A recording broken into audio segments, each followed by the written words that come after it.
महाराज जी की वाणी पहले आप श्रवण करें, फिर महाराज जी का एक सत उपदेश आपकी सेवा में महाराज जी का दास रखने की कोशिश करेगा। समा अमोलक जावे पल पल,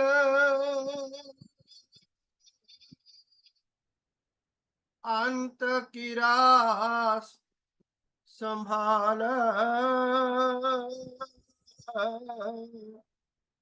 मंगत जीवत धर्म कमाओ, सब बंदी छूट जाल। समा अमोलक जावे पल पल, अंत की रास संभाल। मंगत जीवत धर्म कमाओ, सब बंदी छूट जाल।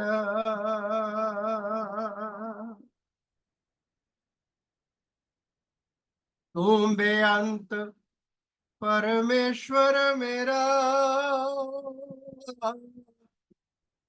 नित जाऊं बलिहार।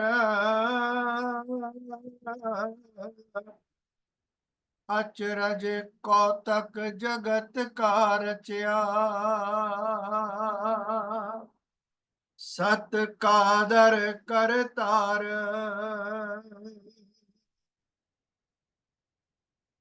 कुदरत देखी तेरी कादर, जल थल तो भरपूर। देख देख त्रिपत चित भया, मनसा भई काफूर। अंतर सबके प्रगट स्वामी, नई रूप वरण आकारा। जहाँ पर कृपा तेरी होवे, सो सिमरै सच यारा। नदियां नीर चले अस गाहा, आत ही वेग को धारी। कोट बरख ये खेल खिलंता, तू साहेब बनवारी। घाट न पावे महिमा तेरी, सत ठाकर सुख देवा। जल थल अंतर पूर समाया, तू देवन का देवा।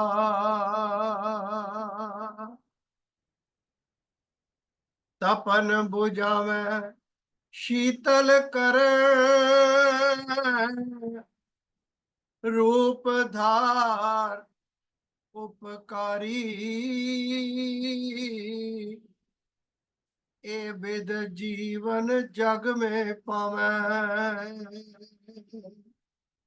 जो नदी नीरवर तारी।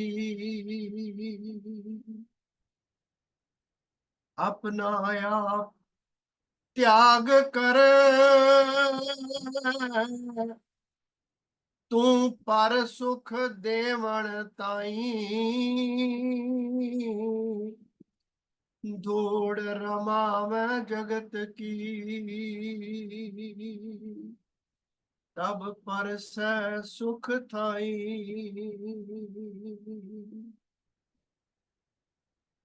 सेवक रूप हो बिचरे जग में, सबका हेत लखाए। तीर्थ रूप तू ही जग आया, सब ही सेव कमाए। पलक घड़ी का खेल है मीता, खोज जीवन सुख राशि।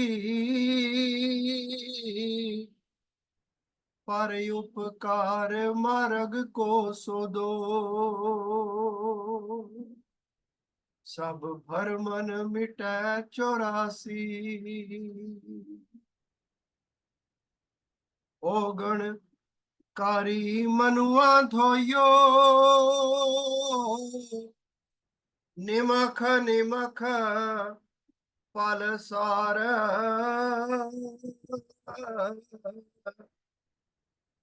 परमारथ परतीत में, तन मन दीजो बार।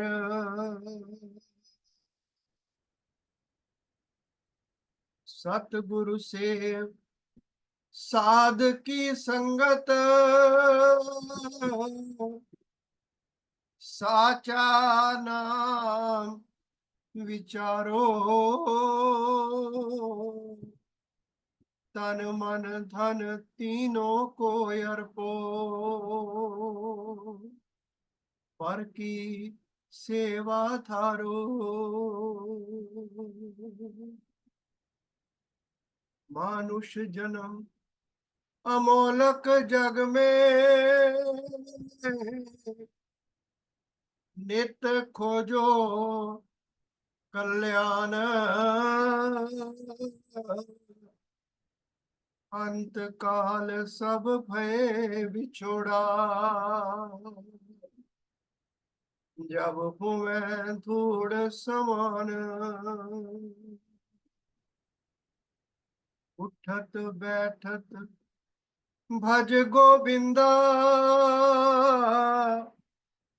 सत श्रद्धा चित लाए। निर्मल उद्यम ये जग माई,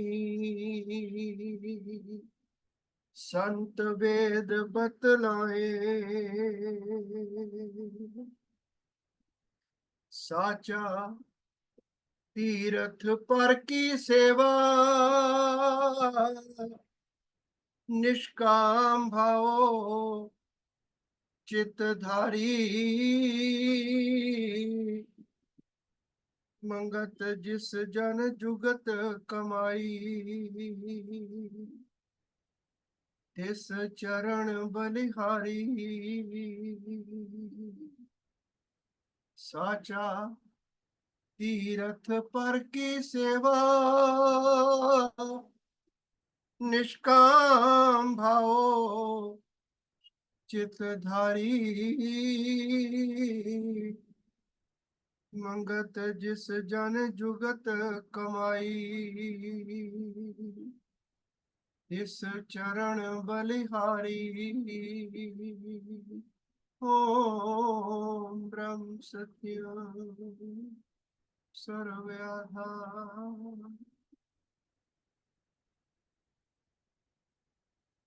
नारायण रूप संगत के चरणों में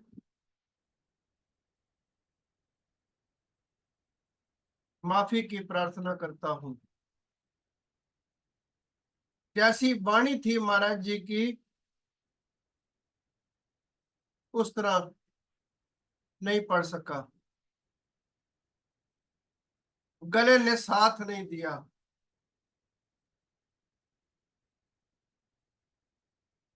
महाराज जी की वाणी अमृत वाणी है, पर कोई कोई वाणी महाराज जी ने ऐसी कृपा की कि हृदय द्रवित हो जाता है। उस भाव से वाणी को आज नहीं पढ़ पाया, क्षमा चाहता हूं, माफ कीजिएगा, प्रार्थना है। महाराज जी के एक सत उपदेश को आपके सामने रखने की कोशिश करूंगा। लोक सेवा, क्योंकि वाणी में महाराज ने फरमाया, पर उपकार तीरथ को परसो, प्रेम नीर से नहाई, जन्म जन्म की तपन विनाश है, मार्ग गुरु दिखलाई। उपदेश में महाराज फरमान करते हैं, ईश्वर की उपासना कई निश्चय करके संसारी जीव करते हैं। पहले जीव जड़ बुद्धि वाले मूर्ख वो है, पहले जीव जड़ बुद्धि वाले मूर्ख वो है जिन्होंने परमेश्वर के मुतालिक सुना है मगर अंदर विश्वास नहीं। वो अपनी नेकी बदी को सोच नहीं सकते, उनकी जमीर अंधी और मोटी होती है। वो किसी वक्त कहीं से परमेश्वर का नाम सुना, किसी गुरु पीर से सुनकर मुंह से निकाल देते हैं, मगर पता नहीं परमेश्वर चीज क्या है। उन्होंने जिंदगी का मुद्दा ये समझ रखा है, खूब ऐशो इशरत की जाए, मौज की जाए, सत असत कर्म करके मन और इंद्रियों के भोगों में गर्क रहना उन्होंने जिंदगी का मिशन समझ रखा है। ऐसे लोग हर किस्म की चाल चलने वाले होते हैं। उनको लज्जा शर्म गैरत नहीं होती। वो मन के दोषों में ऐसे गिरफ्तार हैं,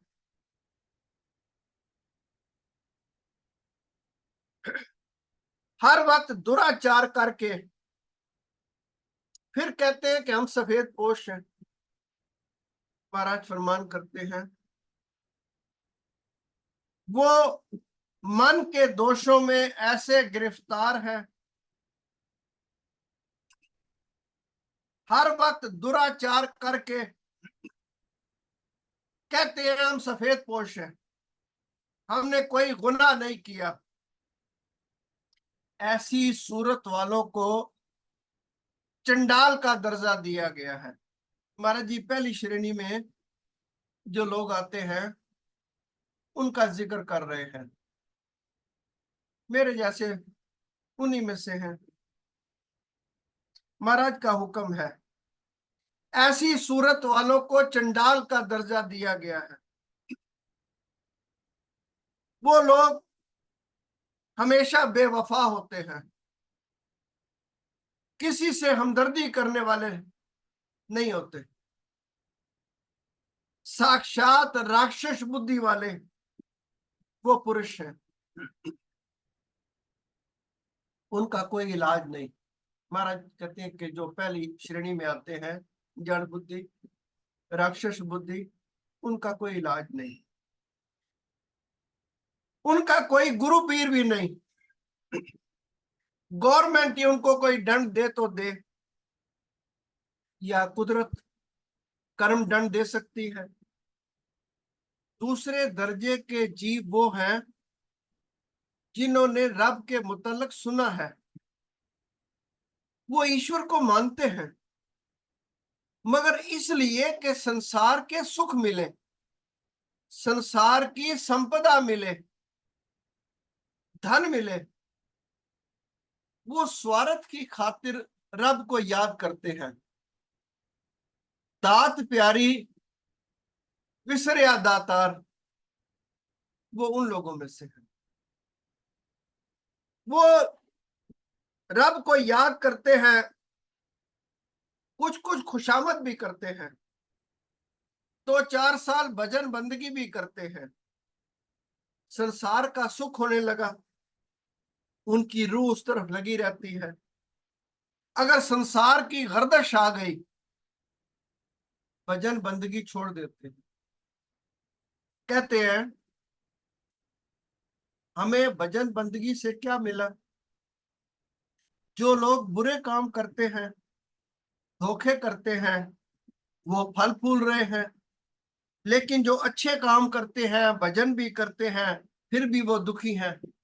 दूसरे दर्जे के जो जीव हैं वो ऐसा विचार करते हैं। फिर महाराज एक तीसरी श्रेणी का जिक्र करते हैं। इनके ऊपर पंडित, काजी, मुल्ला है। तीसरी श्रेणी में इनके ऊपर पंडित, काजी, मुल्ला है। वो दिखलावे की खातिर माला फेरते हैं ताकि लोग उन पर एतबार करें और वो अपना उल्लू सीधा करें। बड़े बड़े सजदे करते हैं, मंदिरों में बड़ी बड़ी आरतियां करते हैं, जनेऊ वगैरह भी खूब पहनते हैं।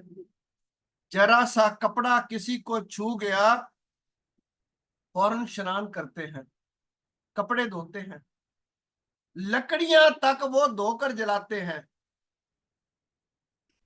महाराज जी का अगला सेंटेंस याद रखिएगा, लकड़ियां तक वो धोकर जलाते हैं। चूल्हे में लकड़ी जलाते हैं ना, वो कहते हैं लकड़ी अपवित्र ना हो, उसको धो के जलाएंगे।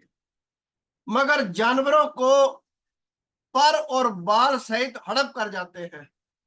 चूल्हे में लकड़ी जो जलाएंगे वो तो धोकर जलाएंगे, मगर जानवर अगर उनके कब्जे में आ गया, मुर्गा, मुर्गी, तितर, बटेर, उसको वो पर बाल समेत रगड़ देंगे। ये सब धर्म के जरिए संसारी सुख एकत्र करते हैं। इस तरीके से रब को मानने वाले दरअसल रब को नहीं मानते, वो माया के मोह में जकड़े हुए हैं। अब महाराज एक चौथी श्रेणी का जिक्र करते हैं। बिरला बिरला, कोई कोई कोई गुरु का लाल, कोई महाराज जी का प्यारा, उस श्रेणी में आता है। रब के मानने वाले वो हैं जिन्होंने संसार की नाशवान हालत का विचार किया। उन्होंने सोचा संसारिक सुख खत्म हो जाएंगे। उन्होंने सोचा मन को ऐसी जगह लगाया जाए जहां सच्चा सुख मिले। वो शारीरिक सुख की खातिर ईश्वर को याद नहीं करते, वो मन की शांति की खातिर ईश्वर का सिमरन करते हैं। अब हम कहाँ खड़े हैं विचार कर सकते हैं। जो चौथी श्रेणी के जीव है ना, महाराज जी उनकी जिक्र कर रहे हैं। वो शारीरिक सुख की खातिर ईश्वर को नहीं मानते, मन की शांति की खातिर ईश्वर का सिमरन करते हैं। उनकी भक्ति अटूट होती है। वो रब से व्यवहार नहीं करते। व्यवहार कहते हैं कंसिडरेशन को, यानी 100 रुपये अगर मैं चढ़ाऊं तो परमात्मा इतना तो करना तू कि मेरा बुखार ही दूर कर दे। और अगर 500 रुपये चढ़ा रहा हूं तो फिर घर में कुछ पैसे भी फालतू आ जाने चाहिए। और अगर कोई लंगर पानी कर दिया है फिर तो महाराज कमी नहीं आनी चाहिए ना किसी बात की। ये कंसिडरेशन है, किसी इच्छा रख करना किसी बात की, फिर ईश्वर को याद करना ना। जो चौथी श्रेणी के जीव हैं वो मन की शांति की खातिर, ईश्वर की खातिर ईश्वर को याद करते हैं, उसका सिमरन करते हैं। उनकी भक्ति अटूट होती है। वो इरादे को पुख्ता करने की खातिर रब को याद करते हैं। इरादा पुख्ता क्या होता है? मजबूत इरादा, पक्का इरादा। पहला तो ये कि ये जो शरीर है ना, इसने चले जाना है, पहली बात ये है। और ईश्वर 3 काल दायम कायम है। वो माँ के पेट में भी मेरी रक्षा कर रहा था, शमशान में जब छोड़ के सब वापस आ जाएंगे वो उस वक्त भी साथ होगा। और गुरु ईश्वर से बड़े हैं। महाराज जी का ऐसा हुक्म है, जिस दिन मेरे मन ने मान लिया उस दिन महाराज 7 जन्म तक मेरे सिर पर हाथ रखेंगे। किस दिन? जिस दिन मैंने मान लिया कि महाराज जी ईश्वर से बड़े हैं। क्योंकि ईश्वर तो मैंने नहीं देखा, महाराज जी के दर्शन किए, आप जैसों के जरिए किए हैं, आप में महाराज जी का रूप है। जिस दिन मन ने यह मान लिया कि सतगुरु तो अंतर रमे, पल पल करें पुकार, आज्ञाकारी होए के तू घट के पाट उगार। महाराज फरमान करते हैं, प्रेमी वो चाहते हैं कि उनकी जिंदगी जनता की बेहतरी के लिए सरफ हो। ऐसे पुरुष ईश्वर की महिमा को जानने वाले हैं। लोग सेवा का भाव उनके अंदर पैदा होता है। आज की जो वाणी थी ना, वो सेवा की ओर थी, लोक सेवा की ओर थी। अब आजकल तो आप देख रहे हैं टेलीविजन पर कैसी कैसी सेवा ले रहे हैं। दुनिया मर जाए उन्हें कोई चिंता नहीं है, वो भाग जाते हैं। पर महाराज जी के चरणों पर जिसने हाथ रखा, हल्के से भी महाराज जी के चरण दबाने की कोशिश की, वो कहते प्रेमी नहीं, इन लकड़ियों को नहीं दबाना, लोक सेवा करो। अब महाराज फिर बताते हैं, जो चौथी श्रेणी में है उनका एक और करेक्टर बताते हैं महाराज, उनकी पहचान बताते हैं। दूसरों के दुख को वो अपना दुख जानते हैं, वो निष्काम सेवा करते हैं, वो ईश्वरवादी पुरुष है, यानी वो ईश्वर को मानने वाले हैं। जनता की सेवा उनका असूल है। जिस पुरुष में जनता का प्रेम हो, सेवा हो, वो ईश्वर को मानने वाला है। महाराज जी डेफिनेशन भी दे रहे हैं, जिस पुरुष में जनता का प्रेम हो, सेवा हो, वो ईश्वर को मानने वाला है। गुरुओं ने जो रास्ता बताया, खुद उस रास्ते पर चलकर कामयाबी हासिल करके जनता को रास्ता दिखलाया। उन्होंने बतलाया ईश्वर को वो समझ सकता है जिसके अंदर खलकत का प्रेम है, जगत का प्रेम है। हर एक जीव चाहता है मुझको दुख ना मिले। महाराज जी ने एक नुक्ता बताया हमें, हम अपनी चतुराई छोड़ देना तो महाराज बड़े बड़े नुक्ते बताते हैं। कब? जब मैं अपनी चतुराई छोड़ देता हूँ और चरण पकड़ लेता हूँ, इस आस में कि महाराज कृपा करेंगे, दया करेंगे, जो कि दया के भंडार है। महाराज ने एक नुस्खा बता रहे हैं यहाँ पर, प्रेमी हर एक जीव चाहता है मुझको दुख ना मिले, इसलिए उन्होंने बताया अगर तू सुख चाहता है, सब जीवों को सुख देने वाला बन, अपना सुख दूसरों में तकसीम कर, तुझे खुद बहुत सुख मिलेगा।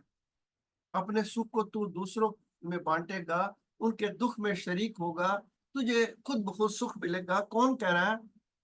महाराज मंगत राम जी कह रहे हैं, ईश्वर रूप कह रहे हैं। मैं ना मानू तो निहायत गलती है मेरी। अगर तू ऐसा बनेगा दुनिया में तेरा नाम होगा। अपनी रोटी में से अतिथि, अभ्यागत, यतीम, अनाथ को दे, तेरे अंबार भरे रहेंगे। क्या फरमान कर रहे हैं महाराज? अपनी रोटी में से अतिथि, अभ्यागत, यतीम, अनाथ को दे, तेरे अंबार भरे रहेंगे। तुम्हारा भला दूसरे के भले में। ऐ मानुष, तेरी कल्याण दूसरे की कल्याण में है। अगर तू दूसरे की नाश का यत्न करेगा, तेरा अपना नाश होगा। आत्मा जैसा तुम में प्रकाश कर रहा है, वैसा ही दूसरों में प्रकाश कर रहा है। अगर तू दूसरे से दुश्मनी करेगा तो अपने से दुश्मनी करेगा। प्रेमी, ये ऊंची तालीम है, इसकी समझ मुश्किल है। कुलक्षण बुद्धि हमारी जो है, मेरी, आपकी तो आप मालिक है, महाराज के चरणों के प्यारे हैं। कुलक्षण रूप बुद्धि दूसरों के दोष तलाश करके अपने अंदर दोष भर लेती है, अपने अंदर बेतबारी है, दूसरे को भी बेतबार समझता है। नेक स्वभाव, महाराज जी का एक नुक्ता और सुन ले। नेक स्वभाव, फर्मा बरदारी यानी आज्ञा पालन। मैं तो माता पिता की नहीं सुनता, किसी और की तो मैं क्या सुनूंगा। नेक स्वभाव, फर्मा बरदारी, सेवा, सत, ये धर्म के रूप है। कानूने कुदरत के मुताबिक चलने वाले लोग कामयाब होते हैं। कुदरत का कानून क्या है कि जितने भी अनासर हैं ये जीव की सेवा कर रहे हैं। महाराज की वाणी आपने सुनी होगी, अन्न के बीज नित्य सुख दे में। मंदिर वगैरह संगत के इकट्ठा होने के वास्ते बनाए गए हैं ताकि वहां जाकर लोग नेक अमल सीखें। जो पुरुष अपने शरीर की ताकत व धन दूसरों की भलाई की खातिर सर्व करता है, वो दिल का मालिक बन जाएगा। दिल के मालिक नेक स्वभाव वाले बनते हैं, कपट वाले नहीं, दूसरों को तंग करने वाले नहीं। दिल के मालिक नेक स्वभाव वाले बनते हैं, जिनके अंदर जनता की प्रीत, जनता की सेवा और उपकार नहीं, उनको रब का पता ही नहीं। महाराज कह रहे हैं, महाराज हमारे गुरु है, रहबर है, ईश्वर है। जिनके अंदर जनता की प्रीत, जनता की सेवा और उपकार नहीं, उनको रब का पता ही नहीं। महापुरुष सोचते हैं जैसे अपने बच्चे हैं वैसे ही दूसरे के बच्चे हैं।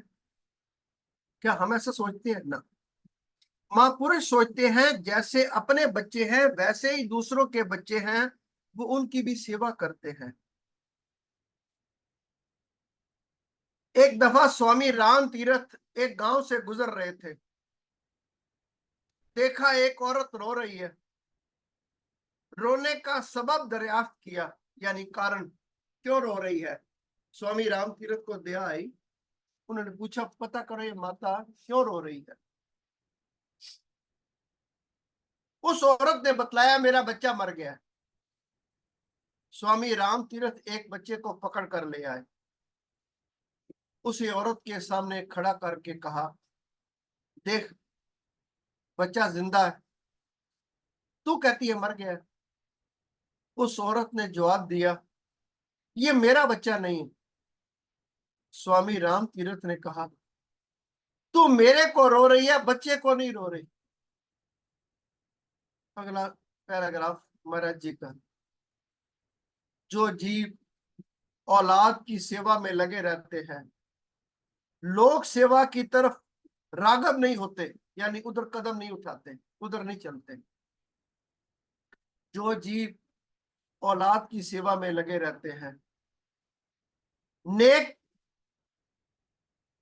लोक सेवा की तरफ रागब नहीं होते, उनको आखिर जिंदगी में तजर्बा होता है उनकी औलाद उनके एहसान फरामोश कर देती है। अगर किसी दूसरे जीव पर एहसान किया जाए, वो तमाम उम्र उस एहसान को याद रखता है। एक पुरुष अपनी लड़की की शादी पर लाखों रुपए लगा देता है, लड़का उसका एहसान नहीं मानता, बल्कि कहता है कि थोड़ा दिया है। अगर तुम किसी गरीब की लड़की पर 1,000 रुपया भी सर्फ कर दो, वो सारी उम्र तुम्हारा यश गाता रहेगा। जब तक कुर्बानी ना की जाए दुनिया कायल नहीं होगी। सब्जेक्ट और भी था, समय की समाप्ति है और मेरी नालायकी है कि आज गले ने मेरा साथ नहीं दिया। गलतियों के लिए दंडवत प्रणाम, माफी। ओम ब्रह्म सत्यम सर्व।